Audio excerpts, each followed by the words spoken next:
भारत दुनिया का सबसे बड़ी आबादी वाला देश। भारत अपनी अंतर्राष्ट्रीय सीमा को 9 देशों के साथ साझा करता है। ऐसे में भारत की अंतर्राष्ट्रीय सीमा जमीनी बॉर्डर के साथ समुद्र में भी लगती है। लेकिन भारत की सुरक्षा इतनी भी आसान नहीं है। भारत की भौगोलिक स्थिति ऐसी है कि इसके दोनों ओर इसके सबसे बड़े दुश्मन रहते हैं।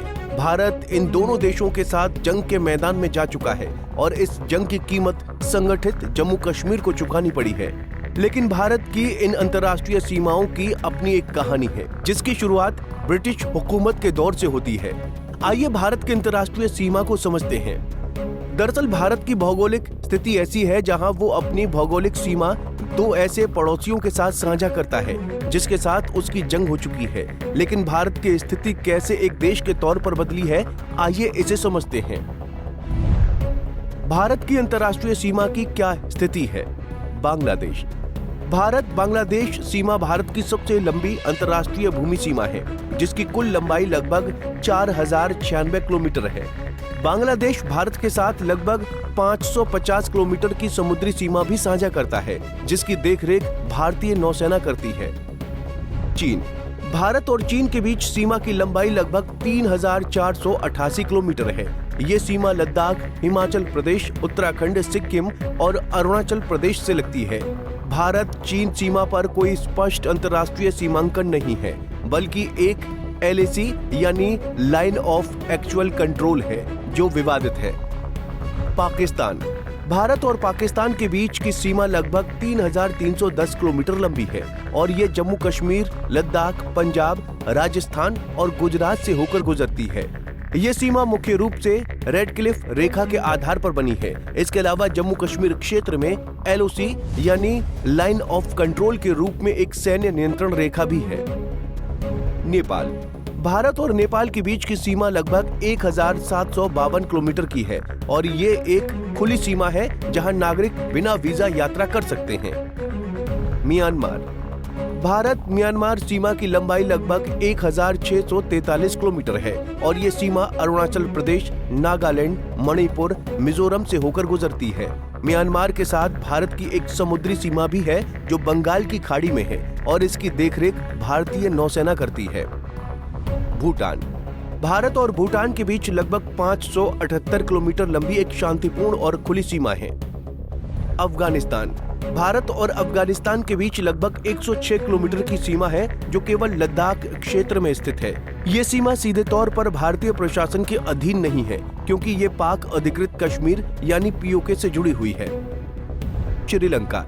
भारत और श्रीलंका के बीच कोई भूमि सीमा नहीं है, परंतु दोनों देशों के बीच लगभग 400 किलोमीटर लंबी समुद्री सीमा है, जो मन्नार की खाड़ी और पाक खाड़ी में स्थित है। इस सीमा पर स्थित एक विवादित द्वीप कच्चा थीवू भी है।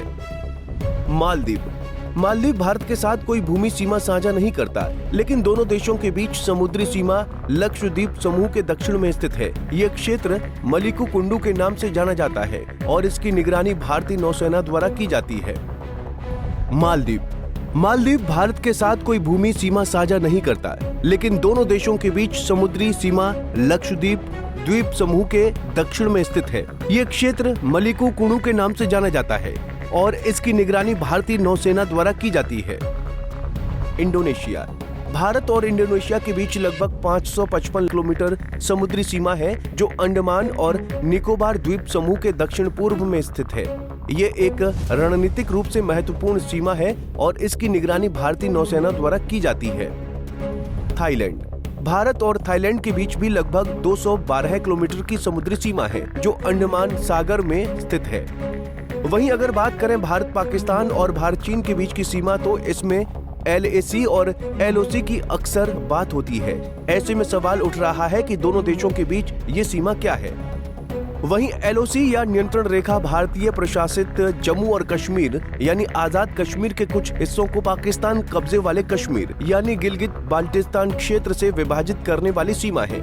LOC की लंबाई लगभग 776 किलोमीटर है। LOC के अस्तित्व में आने के पीछे युद्ध का इतिहास है।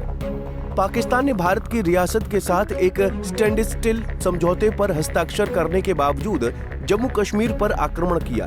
पाकिस्तान के इस आक्रमण के जवाब में भारत की कार्रवाई के कारण भारत पाक युद्ध हुआ, जिसके बाद संयुक्त राष्ट्र को हस्तक्षेप करना पड़ा, जिसमें कहा गया कि जम्मू कश्मीर का भारत के साथ विलय वैध था। LAC या वास्तविक नियंत्रण रेखा चीन और भारत के बीच की सीमा है। ये एक बड़ा खाली क्षेत्र रहा है। ये अवधारणा 1993 में एक द्विपक्षीय समझौते के माध्यम से अस्तित्व में आई। भले ही इन दोनों देशों के बीच जमीनी स्थिति पर कोई ठोस समझौता नहीं हुआ था। ये रेखा सरल शब्दों में भारतीय नियंत्रित क्षेत्र और चीनी नियंत्रित क्षेत्र के बीच विभाजन को दर्शाती है। चीनी सरकार LAC को करीब 2000 किलोमीटर मानती है, जबकि भारत इसे 3488 किलोमीटर लंबा मानता है।